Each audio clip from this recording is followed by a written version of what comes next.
23 अक्टूबर 2006 को मेरठ स्थित चौधरी चरण सिंह यूनिवर्सिटी के लेक्चरर डॉक्टर कविता चौधरी बुलंदशहर स्थित अपने गांव से मेरठ के लिए निकली थी। घर वालों ने मेरठ पहुंचने की जानकारी के लिए 24 अक्टूबर को नंबर मिलाया तो मोबाइल बंद मिला। दूसरे दिन तक फोन बंद रहने के साथ ही कविता से बात नहीं हो सकी। अनहोनी की आशंका पर 25 अक्टूबर को भाई सतीश मलिक ने यूनिवर्सिटी पहुंचकर जानकारी करने की कोशिश की, लेकिन कुछ पता नहीं चला। कविता के परिचितों से संपर्क करने पर भी कोई जानकारी नहीं मिली। आखिरकार 27 अक्टूबर को मेरठ के सिविल लाइन थाने में अपहरण की रिपोर्ट दर्ज करवाई गई। पहले तो पुलिस ने मामले को हल्के में लिया, लेकिन जब डॉक्टर कविता के अपहरण को लेकर मीडिया में खबरें आने लगी तो पुलिस ने छानबीन शुरू की। मेरठ पुलिस डॉक्टर कविता चौधरी के इंदिरा आवास गर्ल्स हॉस्टल के कमरे में पहुंची। वहां मिले पत्र और नोट्स देखकर पुलिस वालों के चेहरे से हवाइयां उड़ गई। आनन फानन में पुलिस ने उच्च अधिकारियों को सूचना दी। अधिकारी मौके पर पहुंचे और वहां पत्रों और नोट्स को कब्जे में ले लिए। रिटायर्ड आईपीएस अफसर राजेश पांडे बताते हैं कि पत्र और नोट्स के आधार पर पूरा मामला सेक्स रैकेट, सट्टा, ब्लैकमेलिंग का लग रहा था। अधिकारियों ने कविता के मोबाइल की कॉल डिटेल निकलवाने के आदेश दिए।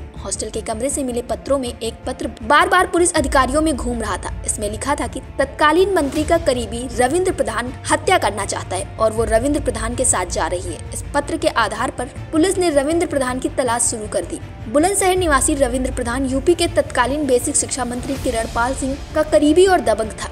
कविता 2005 में उसके संपर्क में आई थी। दरअसल 2005 में गांव के एक विवाद में पुलिस ने कविता के भाई को जेल भेजा था। भाई को जेल से निकलवाने के लिए कविता पहली बार रविंद्र से मिली थी। रविंद्र पहली मुलाकात में ही कविता पर फिदा हो गया था और उसके भाई को जेल से निकलवाने में मदद की। इसके बाद दोनों की नजदीकियां बढ़ती गयी। कविता के अपहरण के बाद पुलिस लगातार रविंद्र की तलाश में जुटी थी। आखिरकार 24 दिसंबर 2006 को रविंद्र पुलिस के हत्थे चढ़ गया। मेरठ के तत्कालीन एसएसपी नवनीत सिकेरा ने प्रेस कॉन्फ्रेंस में रविंद्र को पेश करते हुए बताया कि कविता की हत्या कबूल कर ली है। इस दौरान रविंद्र प्रधान ने जो खुलासे किए उससे यूपी की तत्कालीन मुलायम सिंह सरकार हिल गई। बताया कि कविता के संबंध रालोद नेता से भी थे। 2 सितंबर 2006 को सिंचाई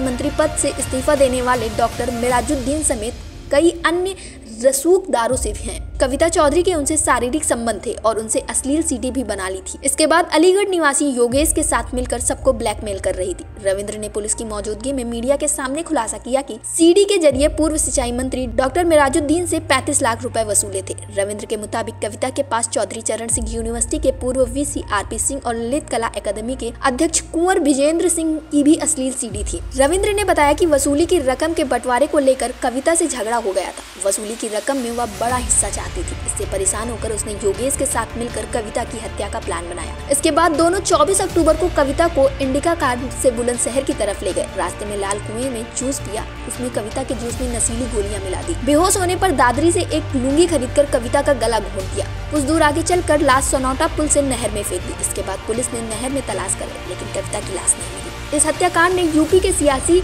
हलकों में तूफान मचा दिया था। वजह तत्कालीन सपा सरकार में बेसिक शिक्षा मंत्री किरणपाल, राष्ट्रीय लोकदल के आगरा से विधायक और खाद्य प्रसंस्करण मंत्री बाबूलाल और सिंचाई मंत्री रहे डॉक्टर मिराजुद्दीन का नाम जुड़ा हुआ था। इसमें हकीकत में सामने आया कि कविता 4 मोबाइल फोन इस्तेमाल करती थी। इसमें से एक उसके नाम और बाकी सब दूसरों के नाम से थे। यह भी खुलासा हुआ कि 1 सितंबर से 23 अक्टूबर 2006 के बीच कविता और तत्कालीन मंत्री बाबूलाल के बीच 857 बार बातचीत हुई। इस दौरान कविता की 34 बार मंत्री किरणपाल से भी बातचीत हुई थी। इस खुलासे के बाद मंत्री बाबूलाल ने इस्तीफा दे दिया। हालांकि उन्होंने दावा किया कि इस हत्याकांड में उनका कोई भी हाथ नहीं है। हत्याकांड में नाम आने के बाद पूर्व मंत्री डॉक्टर मिराजुद्दीन ने रालोद से इस्तीफा दे दिया। उधर खुलासा होने के बाद पुलिस ने रविंद्र के साथ योगेश सुल्तान, रविंद्र कुमार और उसके भतीजे के साथ उक्त 4 हाई प्रोफाइल लोगों को भी आरोपित बनाकर तहकीकात शुरू की। मामला इतना हाई प्रोफाइल हो गया कि तत्कालीन सरकार की संतुति पर 10 जनवरी 2007 को सीबीआई ने जांच शुरू कर दी। करीब 2.5 महीने की विवेचना के बाद सीबीआई ने 23 मार्च 2007 को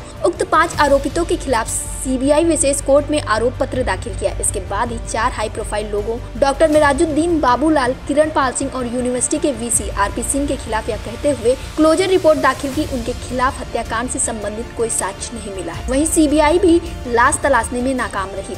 सीबीआई ने भी अपने आरोप पत्र में इस बात का खुलासा किया था कि रविंद्र ने कविता के साथ मिलकर धन कमाने के लिए कई राजनीतिज्ञों को कथित रूप से ब्लैकमेल करने की योजना बनाई थी। इसके लिए दिल्ली के पालिका बाजार से कैमरा और अन्य उपकरण भी खरीदे थे। इसी कैमरे से कविता ने एक मंत्री समेत कई और अतरंग संबंधों की वीडियो तैयार की थी। मामले की सुनवाई के दौरान डासना जेल में बंद हत्याकांड के मुख्य आरोपित रविंद्र प्रधान की 30 जून 2008 को संदिग्ध हालत में मौत हो गई। विसरा रिपोर्ट में रविंद्र की मौत की वजह जहर बताया गया। रविंद्र प्रधान की मां बलबीरी देवी ने जेल में हत्या का आरोप लगाया, जबकि कविता के भाई सतीश मलिक ने आरोप लगाते हुए कहा था कि पूर्व मंत्री किरण पाल और अन्य के इशारे पर ही कविता की हत्या हुई है और इस वजह से रविंद्र भी मारा गया। उधर सुनवाई के बाद 23 सितंबर 2011 को गाजियाबाद में सीबीआई की विशेष अदालत ने योगेश रविंद्र कुमार को उम्र कैद की सजा सुनाई, जबकि सुल्तान को 3 साल की सजा मिली थी।